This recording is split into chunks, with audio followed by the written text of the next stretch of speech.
Assalamualaikum warahmatullahi wabarakatuh. Halo semua, kalian tahu gak sih sebenarnya matriks dan vektor sendiri sudah banyak diterapkan di berbagai bidang, terutama bidang yang sering kita temui dalam kehidupan sehari-hari kita, yaitu bidang pendidikan. Penerapan matriks dan vektor sendiri sudah banyak dilakukan di bidang pendidikan, terutama untuk studi kasusnya adalah untuk menghitung nilai akhir dari siswa. Dan bagaimana cara menghitungnya? Yaitu yang pertama kita harus menentukan bobot nilai siswa tersebut. Lalu selanjutnya kita juga harus menentukan bobot persentase masing-masing dari nilai ulangan harian, nilai tugas, nilai ulangan tengah semester, dan nilai ulangan akhir semester atau UAS. Lalu untuk mengetahui lebih lanjut bagaimana cara menghitungnya dan bagaimana penerapan secara lengkapnya, kami akan menjelaskan ke kalian yaitu penerapan matriks dan vektor dalam sistem penilaian dan analisis prestasi siswa di sekolah. Sebelum masuk ke pembahasan, izinkan kami dari kelompok 3 sendiri memperkenalkan diri kami terlebih dahulu. Yang pertama ada saya, Rizky Atinimawan, dengan NIM A112025164436. Selanjutnya saya Kasih Sikul dengan NIM A11 2025 16452. Dan saya Nadila Setiasa dengan NIM A1120251454. Nah, buat poin yang pertama kita akan langsung masuk ke latar belakang dari matriks. Nah, matriks sendiri merupakan salah satu konsep fundamental dalam aljabar linear yang memiliki signifikan tinggi dalam merancang solusi atas berbagai permasalahan komputasi dan analisis data. Konstruksi matriks yang tersusun atas susunan baris dan kolom memberikan kapabilitas untuk menyajikan data multivariat secara terstruktur, sistematis, dan geometris. Itu menurut Anton dan Flores pada tahun 2014.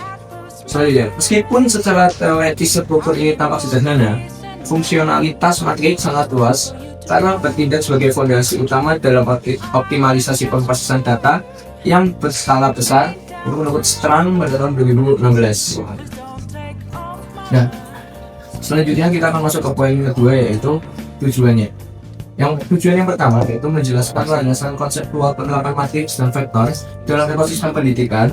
Yang kedua, mendemonstrasikan prosedur penggunaan operasi aljabar matriks dalam proses komputasi nilai akhir siswa. Yang ketiga, menganalisis hasil keuangan atau output pengolahan data akademik menggunakan pendekatan matriks dan vektor. Yang keempat, mengidentifikasi implikasi dan manfaat penggunaan metode aljabar linear dalam meningkatkan efisiensi tata kelola data pendidikan. Lalu selanjutnya kita akan masuk ke data dan perhitungan.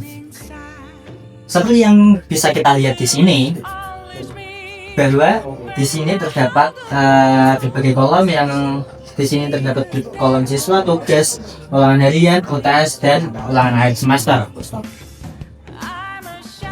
Di kolom siswa terdapat nama 5 siswa, yaitu Andi, Budi, Citra, Dinda, dan Eka. Apa maksud dari tabel ini apa sih? Nah, maksud dari tabel ini adalah di sini kita harus menentukan hasil akhir yang diperoleh oleh siswa-siswa tersebut. Untuk bobot penilaian sendiri, nilai tugas ada 20%, nilai ulangan harian ada 25%, nilai ulangan tengah semester atau UTS ada 25%, dan nilai ulangan akhir semester atau UAS ada 30%. Seperti yang bisa kita lihat, masing-masing nilai dari berbagai siswa tentunya berbeda. Jadi yang pasti hasilnya juga akan berbeda. Untuk menghitungnya, kita perlu melakukan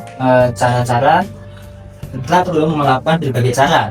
Untuk menjelaskan bagaimana cara perhitungannya akan dijelaskan oleh teman saya. Lalu yang selanjutnya yaitu operasi matriks. Di sini terdapat matriks dari nilai siswa, yaitu 5x4 dari matriks A. Lalu yang selanjutnya yaitu ada vektor bobot dari bobot penilaian seperti tugas, ulangan harian, UTS, dan UAS. Nah, untuk operasi matriks sendiri ini kita harus menghitungnya untuk memperoleh nilai akhir, yaitu dengan dikalikan untuk hasilnya J dengan rumus A kali B untuk memperoleh nilai akhirnya. Dan vektor bobot sendiri sebelumnya menggunakan persentase, dan untuk membentuk vektor maka harus dikonversikan atau diubah menjadi desimal. Kalau untuk selanjutnya ya ada perhitungan di sini terdapat perhitungan dari masing-masing siswa, yaitu ada Andi, Budi, Rani, dan Eka.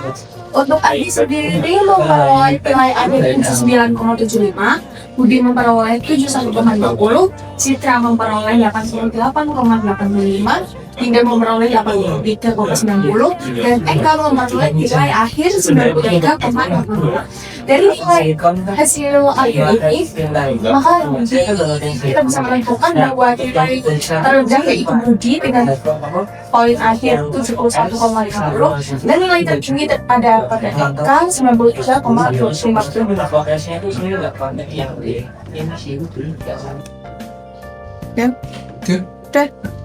Buat poin selanjutnya kita akan masuk ke interpretasi hasil.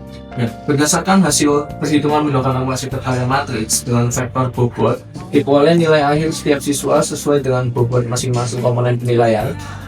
Nilai tertinggi diperoleh oleh Eka dengan nilai 93,55, sedangkan nilai terendah diperoleh oleh Budi dengan nilai 71,50. Hasil tersebut menunjukkan bahwa Eka memiliki performa akademik terbaik berdasarkan gabungan nilai tugas, ulangan harian, UTS, dan UAS. Lalu untuk selanjutnya kita akan memasuki pembahasan yang terakhir, yaitu kesimpulan. Konsep aljabar linear, khususnya matriks dan vektor, terbukti tidak hanya sebatas teori matematis abstrak, melainkan instrumen aplikatif yang sangat berdaya guna dalam bidang pendidikan, terutama pada aspek manajemen data akademik. Melalui analisis studi kasus ini, terbukti bahwa representasi data ke dalam entitas matriks dan konversi proporsi penilaian menjadi vektor bobot mampu menyederhanakan perhitungan yang kompleks. Sekian presentasi dari kelompok kami, terima kasih sudah menyaksikan dan mohon maaf jika ada kesalahan kata dan kekurangannya, kami mohon maaf. Terima kasih atas perhatiannya. Wassalamualaikum warahmatullahi wabarakatuh.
Terus